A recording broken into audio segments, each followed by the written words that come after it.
बाबा तुम्ही मतदान केलं का? हा, काय वय आहे तुमचं? 87. 87 वय. आणि काय वाटतं या वेळेला मतदान करताना काय आहे भावना? हा, मतदानाबद्दल कशा भावना आहेत तुमच्या? ठीक वाटतं. कसे आले तुम्ही? गाडीने आले काय? तुम्हाला व्यवस्था काय, वाहनाची व्यवस्था केली होती? हा हा, वाहनाची व्यवस्था. ताई तुम्हाला काय वाटतंय? किती किती वय तुमचं? माझं 56 वर्ष. 56 वर्ष. तुम्ही कसे आले? वाहन आलं होतं? वाहनाने आले. वाहन घ्यायला आलं होतं तुम्हाला शासनाचं? नाही, इथून इथवर आलं, इथून मध्ये वाहन आलं. मतदान केलं तुम्ही? मतदान केलं.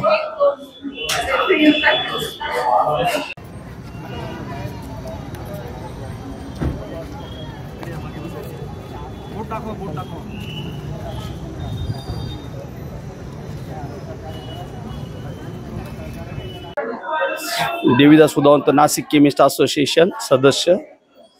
मतदानाची प्रक्रिया अतिशय शांतपणे व्यवस्थित पद्धतीने चालू आहे. वयस्कर लोकांचं महत्त्वाचं म्हणजे जास्त बारकाईने ते लक्ष देऊन सर्वात वयस्कर लोकांना जी मदत हवी असती ती मिळते.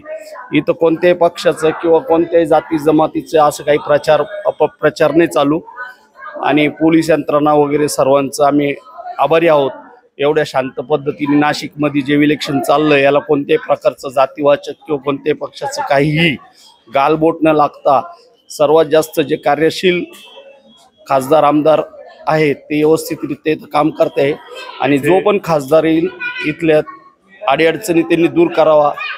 कारण आज सर्वात महत्त्वाचं मतदानाचा अधिकार आहे. लोकशाहीची जी पद्धतीने आपण जे आमच्याकडं इच्छुक आहे का यांनी मतदान करावा त्या प्रक्रियेला आम्ही मनाने मतदान करून आमचा वेळ वाया घालतोय. तर येत्या 5 वर्षामध्ये प्रत्येक खासदाराला, येणाऱ्या खासदाराला आमची एक विनंती राहील का नाशिकचे जे प्रश्न आहे कोणतेही असो, पाण्या प्रश्न, जमीन जागा किंवा काही विविध प्रकारच्या अडीअडचणी त्या आम्ही खासदारांना जर सांगितल्या तर त्यांनी त्या 8 दिवसाच्या आत पूर्ण करावा.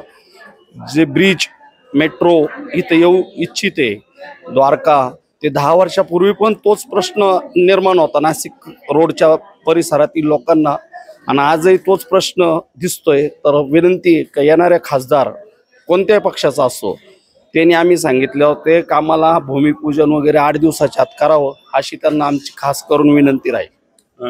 इथे जे मतदानाला गर्दी दिसते ही दरवेळेला अशीच असते की या वेळेला जास्त? नाही, दरवेळेस कमी असती, ह्या वेळेस जास्त मतदान होतंय. लोक शांततेच्या पद्धतीने येऊन इथं मतदान करीत आहे.